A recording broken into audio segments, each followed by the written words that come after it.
Pania, ko Pania Newton tōku ingoa, no ngā puhi, te raroa, me ngā puhi aku iwi. And I'm one of the spokespersons for the Ihumātao campaign. Ko puka tāpapa te maunga, ko ōrua rangi te awa, ko te mānukanuka o Hoturua te moana. Ko hape te rangatira, ko kaiwhare te tipua, ko tāmaki makaurau te marae, ko Ihumātao te whenua. Tihei mauri ora, ko me Renata tōku ingoa, ki te taho o tōku pāpā, ko Ngāti Porau, me Ngāti Kahununu, ki Wairua, me Ate Haunui a Pāpā rangi, ngā iwi, ki te taho o tōku māma, no India o Kutupuna. Kia ora. So we first met on the Ship for World Youth, and we were selected as a delegation of 12. The Ship for World Youth was just under 8 weeks. It's a young leadership development conference type thing. Cultural exchange. Cultural exchange. Over in Tokyo in Japan, and then did a bit of a homestay in Hiroshima, and that was pretty buzzy. Yeah, being able to visit Hiroshima and knowing the history of the, atomic bombing that happened there, and yeah. We went to the Peace Memorial Park in the museum they'd set up there, and it was amazing, life transforming experience. Yeah, just on that, it was quite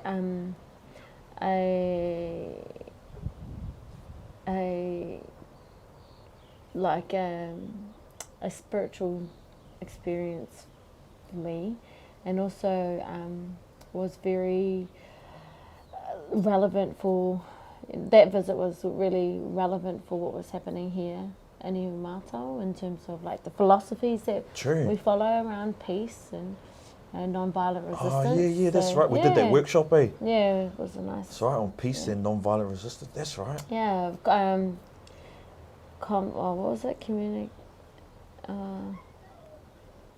What was it? As a means to finding peace. Oh, the name of our workshop. Yeah, a dialogue as a means of building peace. No, so we actually led a workshop on a dialogue as a means of building peace. And we were with other nations, so there's 12 other different nations that were with us on this cultural exchange, like Ukraine and all the stuff they're going through at the moment. Yeah, the revolution. Yeah, we had Kenya, we had Canada, all these different nations. Egypt. And knowing that the movement that had happened there a few years before was, So it was like we were all put in a big melting pot, and then here we are talking about Ihumātao and parihaka, and bringing kind of our experience with injustice and what does justice look like to that. It was pretty buzzy, eh? Yeah, it was an amazing experience. Yeah, I didn't realise that was a spiritual one for you as well. Yeah, no, it was very relatable in the sense that I got to meet other youth from, countries that were in conflict, for one, and from youth from countries which had recently undergone like revolutions. So yeah, that was really interesting for me. One of the things that happened for me in my spiritual experience and being able to be on that Ship for World Youth kaupapa was hearing the story of Ihumātao.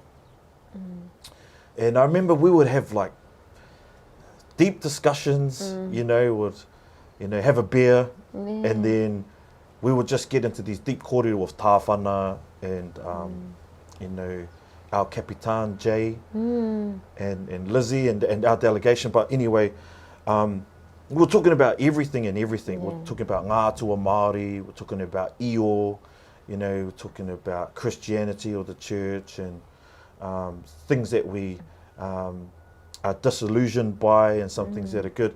But I remember specifically when you started to share the story about the tainui waka in Ihumātao, I just remember my ears switched on, and I heard God really loud and clear say, I need you to listen to Pania. And so I'd stop and listen, and then you would start to talk about the stories, about the whenua, about hape, you know, your tupuna, and about how hape came over on kaiwhare.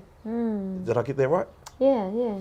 You know, and so our ancestors are a race of people that ride whales. Yeah. You know, it's like...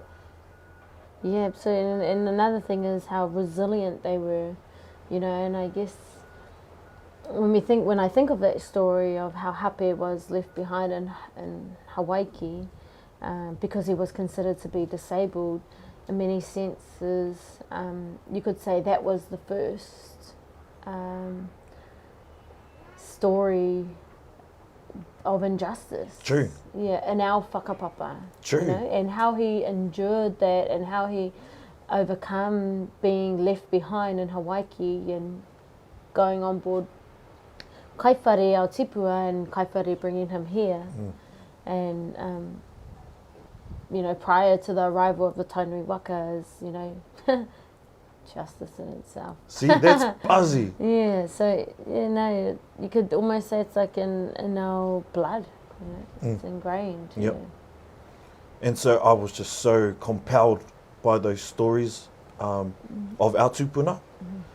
And, you know, you think about, you know, we had the Indian delegation with us on Swai and all that, but, you know, you look at the Southeast Asians and the way that they have this intimate connection with creation and nature, you know, each other. They ride these elephants. Yeah. They've got this intimate relationship with the elephants. Our people had that. And kaiwhare is, or hape, I believe, is a prime example of that. Yeah. And how our surrounding environment can actually help to bring justice as well. You know, it's not just people to people, so it's quite interesting.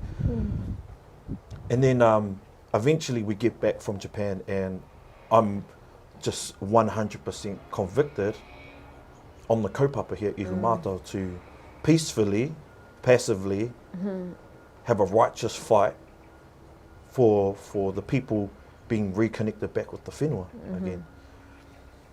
And then there was an amazing time where you and Tāwhana came and picked my wife and I up from the airport.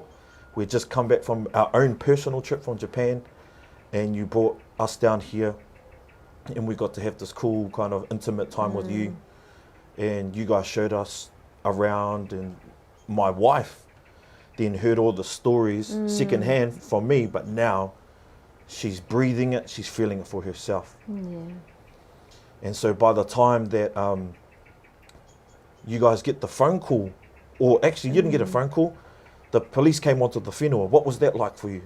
When, you know, that day, when you have how many police officers all dressed up in their high vis and everything and all their cars, what was that like for you?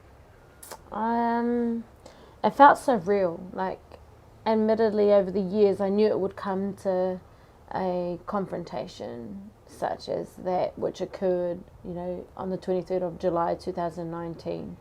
It was just how these sorts of movements, you know, happen here in Aotearoa. You look at other Māori political movements similar to these, and they too have, you know, had instances where there was a confrontation with police. And so when that day had come, it felt so real, but I felt prepared because I had been telling myself, you know, the 4 years prior, that a time like this would come, even though we were working so hard to exhaust every legal and political means available to us to pursue justice for our whenua and to prevent the development from going ahead, which would desecrate, you know, this wāhi tapu. We always knew that it would come down to a confrontation. I also think about, like, you know, Pākai Tore, you brought up Whaingaroa, you know, in Raglan with the golf course. Yeah. It seems to be like in those moments of tension or crisis, there's an element of opportunity, but then there's also an element of danger, eh? And you're like, it's a dance between the two, because that moment actually really ignited the Protect Ihumātao movement, really, eh?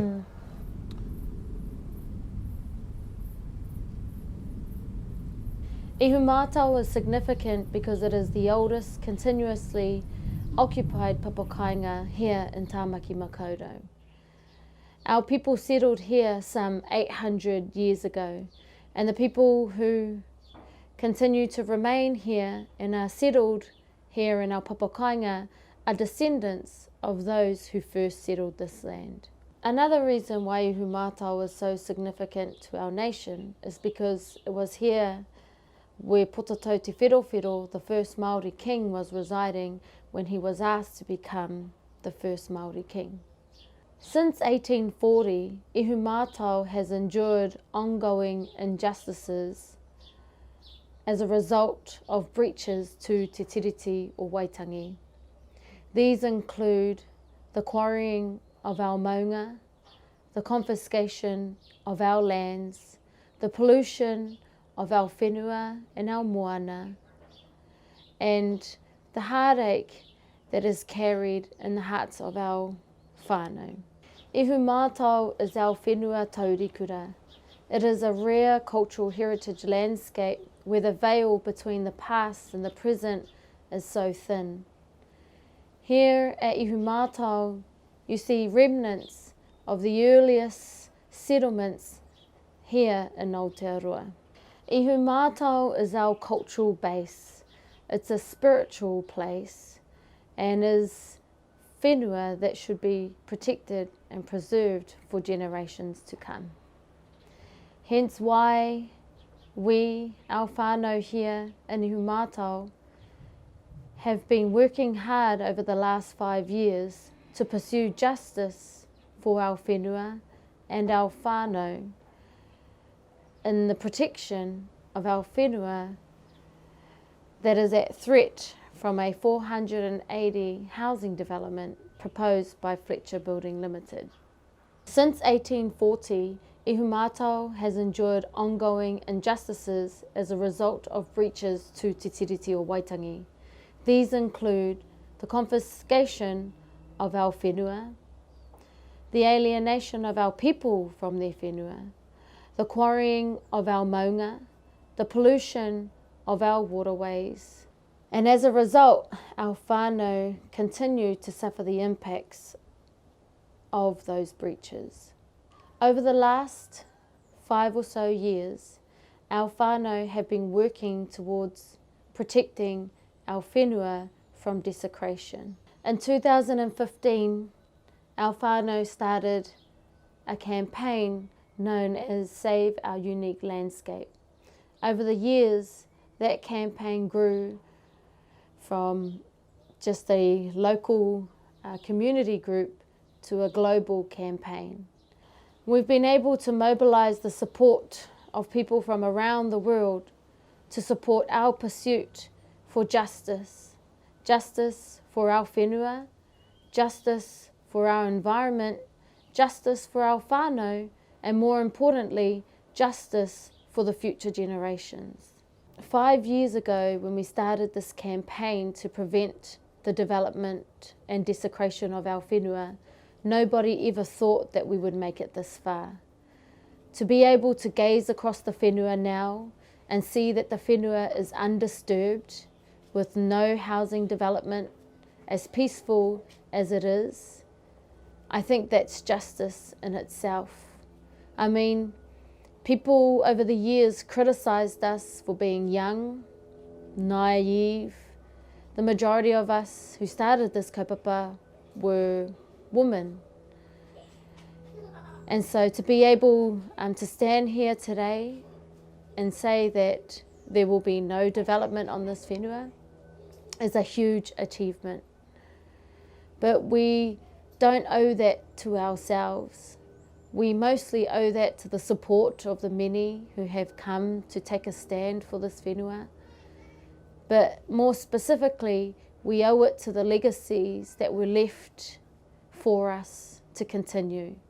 And by that I mean Māori political movements such as Parihaka, which was based off the non-violent, peaceful resistance, the fight at Takaparafa at Bastion Point, and other movements such as those that we saw at Te Kōpua, Raglan, and the Māori Land March. It was the values that we saw in those campaigns and those movements that really inspired us in this kaupapa for Ihumātao. We adopted the philosophy of parihaka around peaceful resistance to sustain us in our struggle for our whenua. And for us, it's been a great success. For us, at the beginnings, it was about acknowledging that in order to succeed in struggles like this, we must fight hate with aroha and peace. How are we working towards achieving justice here on our whenua, you might ask? Well, what that looks like is every day we are here on the whenua protecting it from desecration and development while we await the announcement to be made by our Prime Minister. That also looks like our whānau here and the kaitiaki reclaiming our tikanga and our kawa relevant to this whenua. It also looks like our whānau and our kaitiaki working towards preserving and conserving our waterways that have been polluted for many years, growing kai on our whenua that was once used to feed the growing population of Tāmaki Makaurau. And it looks like our whānau reconnecting with their ancestral homeland. Over the years, we've been very fortunate to receive the support of other campaigns and especially Indigenous movements who are also trying to pursue justice. These include global campaigns such as Airo No More, Standing Rock, Mauna Kea, Free West Papua, and many more. And we stand in solidarity with them in the pursuit of justice. What does justice look like for us here at Ihumātao? Justice looks like the beginnings of reconciliation for our whenua and our whānau. Justice is about beginning to heal the heartache that lays across this land. Justice looks like bringing peace onto this whenua that has endured so much pain.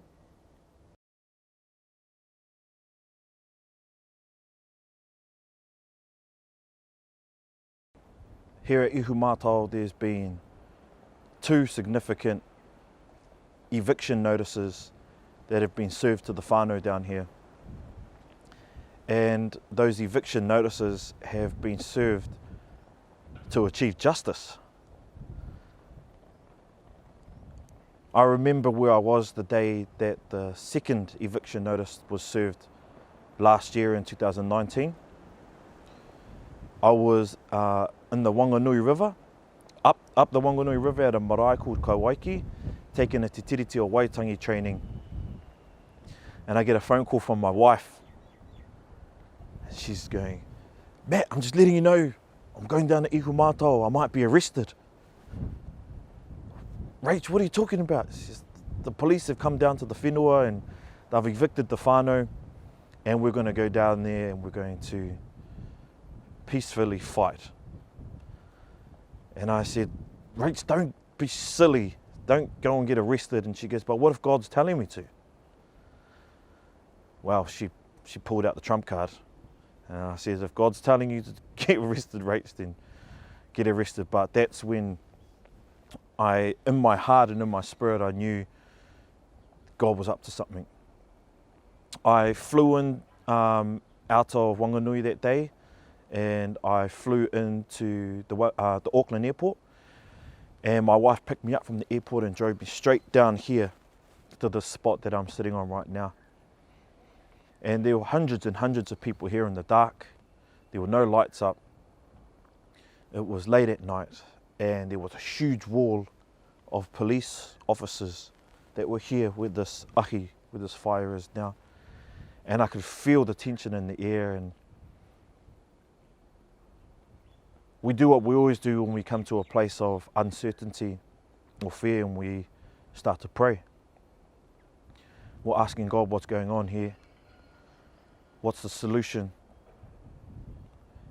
And I remember that when we were here praying privately and quietly and amongst a whole lot of people, everyone kind of just moved out of the way and started to create a circle. And what we didn't realise was going to happen was that was going to be our first whakamoemiti on the whenua. And Pania was there, my friend, and a whole lot of others there, and we sung songs. We sung waiata, tū te atua. We said karakia, and it brought this supernatural peace that I can't explain, but this peace came down into us in that moment, and that had been imprinted on everybody's hearts and their spirits. So the fight continued, day after day, night after night.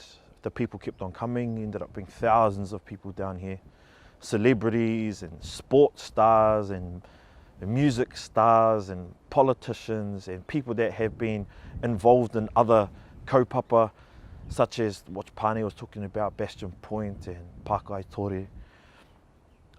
We had, the Muslim whānau came down to share in the grief that they had experienced on March the 15th, and their pain was meeting the pain down here of the whānau, and it was just an incredible space to be in.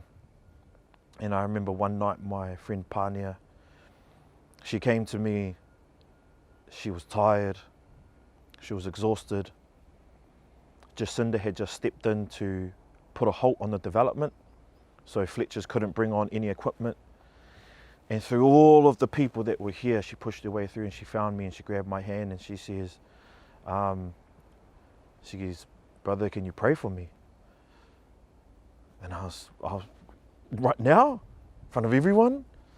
You've got the media pulling you in one direction. She had the whānau pulling her in another direction. And she's becoming the new Dame Whina Cooper. She won't say it, but she had all these people wanting to take selfies with her and she just wanted karakia. So I grabbed my friend's hand and I just laid my hand on her shoulder, held her hand, and I started to pray for her. I prayed that the peace of God would overflow her and fill her body. I started to prophesy over the land and over the marae and over the whānau, saying, God, let your will be done here, Ihumātao, as it is in heaven. Let your justice roll, like it says in Amos 5. Let it roll out from the heavens onto the earth. And I didn't know what I was praying in that moment because it was like 11:30 at night, and I just prayed over here and ko ihu karaite te kaiwhakaora, ake, ake, ake, amene. She opens her eyes, she looks at me, I can see she's filled with peace, and she goes, we've got to have whakamoemiti on Sunday. And I was like, okay. She goes, we've got to invite all of the churches, no matter what denomination. And we've got to commit this day, rā tapu, to te atua. And I'm going, that's amazing, Pania. And she goes, and you're going to help run it. And I'm going, no, Pania. I felt like God was saying, I've prepared you for this moment. I want you to do this. And so we had our first Sunday official whakamoemiti here on the whenua, 7 in the morning till 8 o'clock at night time. And we did, all the churches came. They heard the call and they came. It didn't matter if you're Anglican or Baptist, Salvation Army, our island churches, Presbyterians. Like I said, our Muslim whānau came down, and everyone just wanted to come and pray their prayers of love and peace, and that justice would be known in this place. It was the most outrageous thing I've ever been a part of in my whole life. And I've done a lot of outrageous things, but that was right up there on the top. I remember one whakamoemiti, I think it was the second one that we ever had. And we have no idea why, but the police decided that they were going to bring more of them down here. So not only did they have a whole line of police officers, but they had a whole grid of officers here. And they heard that we were going to go and pray on the land. So we realized there was this strategy to stop us praying on the land. So anyway, we continued to do what we did, and we prayed, and we worshipped, and we did our karakia, we did our waiata, we did our himene and our hymns. And I remember this preacher, I don't know if he's a preacher, but I remember this random Māori fella came up to me as I was leading and facilitating that space, and he said, I have a prophetic word that God woke me up 3 o'clock this morning and I'd like to share it with everybody. And I said, I don't really know if I could trust this guy or not, or and he rocked up on a Harley, and some kind of go, and I felt like God said, give him the microphone. So I gave him the microphone, and he spoke this word from Ezekiel 37, the valley of the dry bones. What was dead is going to come back to life. What seems dry and desolate, I'm going to bring life back to those bones. And as he shared this during that space of whakamuimiti, I have no idea why it happened at that moment, but all the people that were part of that whakamuimiti, there's probably about 500 of us, pushed through the police line to go and pray on the whenua. And here the police officers are trying to do justice.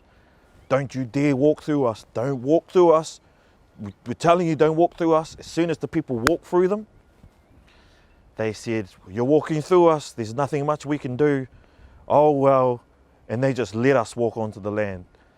And I'm telling you what, when that guy released that word about Ezekiel 37, I was thinking about the whakapapa of the people of Ihumātao. I was thinking about the generations that have suffered oppression and trauma to the hands of colonisation, broken promises from Te Tiriti o Waitangi and from the government, and it was a sign of being reconnected back to the land. And so anyway, we walked the land and we walked the whenua, and no one got arrested that day, thank God. I don't know what I would have done. And I remember we were just all being led by each other. And we got led down to the Punawai that's just down here. It's a natural spring. And I don't know why, but we all gathered around it and no one knew what to do. So my friend Pania turned to me and said, could you do something? And I was like, well, I've never really been taught how to pray on the land before, and it's not really part of our theology or our ecclesiology, And then this kuya came up to me. Excuse me, because they all think I'm the minister, but I'm not, but I kind of am. But I feel like I need to do a karanga. And I was like, well, that sounds perfect. And so in the space of whakamuimiti and, to praise or to worship, she belts out this karakia over the Punawai. And it just gave us the heebie-jeebies. Got goosebumps all over us. Whoa, I can feel that the wairua is here with us. Who would have thought? And so I also said to our rātana minister who was there, because we also had the Māori churches rock up, Te Hahi Rātana, Ringatu, we had the Pai Mārire, which is the faith of the kingitanga. Anyway, the Rātana minister said a karaki after that. Whoa, the peace was surreal once again. You could feel it. And then all the kaumātu and kuia decided that we were going to walk to the maunga. So we all started to walk to the maunga. And you would expect everyone to go running and racing ahead, but they didn't. You got a few hundred people there and they're just waiting for the kaumātu and kuia to lead us. And as we're walking up to the edge of the maunga, I can start to feel grief. This feeling that I've never had before, where I started to actually feel the land through my gumboots and into my feet and the soles of my feet, and coming up my legs and into my heart and into my spirit. And it was the most uncomfortable, unbearable feeling of grief. I didn't want to be in it. And as soon as we reached, the maunga, and we were all standing there, that same kuia that led up that karanga over the punawai. She does it again at the maunga. And as she releases this karanga, I feel this grief within me start falling out through my eyeballs. And I just could not stop my tears from falling, and I was just crying, and I was crying, and I was heartbroken by the separation of our people, by the disconnection of our people, and the injustices that has been placed upon our people. And although I don't whakapapa here to Ihumātao, that's the story of Māori all over this nation. I just remember feeling the pain of the separation of our people, the division and the injustices that they've been facing over all these years. And I remember actually feeling sucked into the land and crying and weeping, and I was going, God, get me out. I don't want to be here. I don't want to be in this feeling. And I felt like God was saying to me, I need you to stay right here and feel this pain. And I was so uncomfortable and unbearable. And as this kuia lets off this karanga, not only does it let out my tears, but to everybody around us, they just start crying and weeping and lamenting. And it was this grief that was coming out. Big men, you know, covered in full face tāmoko, weeping and crying. And then another wahine lets out another karanga, and then another young wahine lets out another karanga, and you've got like these 12 different karanga that are happening on the top of the maunga. In the spirit of whakamoemiti, I must add, just release the sound that came from beyond. And I truly felt like heaven was meeting earth. And in the middle of all my tears, my friend Pania comes to me. She whacks me on the shoulder. What do you think you're doing? I says, oh, I'm having a moment, can't you see? She goes, go up there and talk to the people. Go and speak hope. And I was like, I don't know what to say, Pania. She goes, the wairua will give it to you. Okay. So the faith of Pania kicks in, and I have to start walking up the front in front of all these hundreds of people who are crying and, you know, crying out. And I had this strong picture of the separation between the heavens and the earth. What does it look like when our people are disconnected? They will go and flatten a whole landscape to put cows and cattle on it. And the cow crap goes and fills up the fresh natural water springs and pollutes the whole thing. That's what disconnection looks like. The ancient burial sites, they go and build an airport on top of it. And all of the bones that they get from the excavations of the airport, they put them in a little container. Well, it's not a little container, they put it in a big container, and they go and leave it on the doorstep of Tainui and saying, here, you deal with this. They go and let out the sewage for all of Auckland City in te mānuka hoturoa, their waterways, where they go and fish, they go and get their paua and their seafood. This place was known as the food basket of Auckland, and they go and put their sewage out there, and it pollutes the whole ocean, and they can't go and swim there anymore. They can't get their food there. That's what disconnection looks like. And I started to speak that out to the people here, this intergenerational trauma, this intergenerational injustice. This is what it looks like. It separates us, it divides us. But we need to turn our attention to the heavens. And we need to turn our attention to God, and we've got to call on the heavens and the power of the heavens to come and reconnect with us here on earth as it is in heaven. And so I said, so no more suicide statistics going up, no more prison statistics. Our people feel them. Oranga tamariki, babies getting taken off their mamas. It's our people. No more. Let's put a stake in the ground right now, and let's cry out to the heavens. And all these people were going, yes, let's do it. How do we do that? And I said, we're going to do it in the form of a haka. And they were going, yeah, And as I'm saying these words, I'm going, what am I even talking about right now? What haka are we going to do? God, what's happening? I need you to speak. And so we do this haka called toia mai. Te waka ki te urunga, te waka. It's about the pulling in of the waka or welcoming in. You usually hear it for a pōwhiri, but now we're going to welcome heaven to earth. Taringa whakarongo. And you had this wall of women, all of a sudden all the men walked through this wall of the women, came to the front. And we called on heaven to earth that day. As I started the haka, I looked on the faces of all the men and they were crying their hearts out. Through their words and through the actions of the haka, but their eyes were crying tears, and our attention was focused on heaven and crying out to God, saying, hear our cries, hear our prayers. And as we were doing the haka, I could feel it was a justice cry. It was a cry to reconnect. We didn't want to see this continue anymore.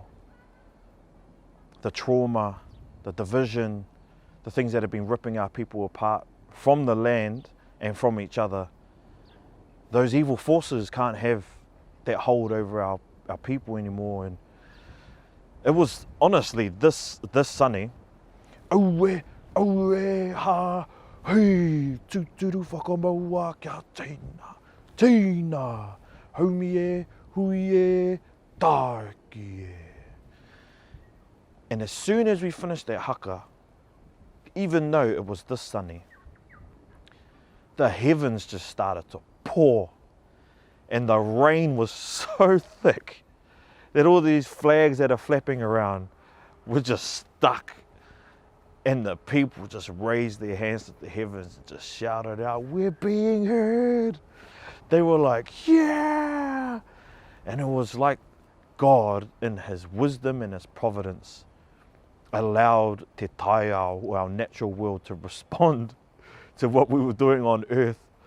And the people truly felt their prayers being heard from heaven. It was the most outrageous thing that we've ever been part of before.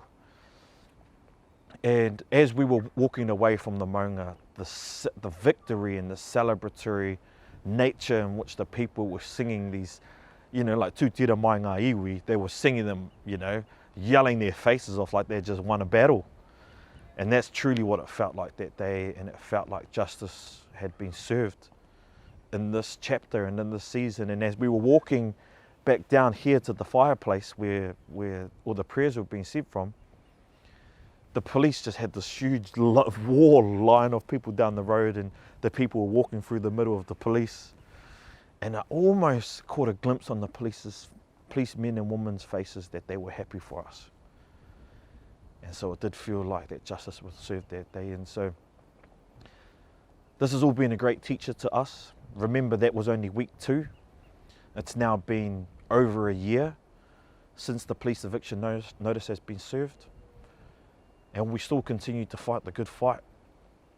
And to see, like Amos 5 says, justice roll and flow like a river from te rangi ki te whenua.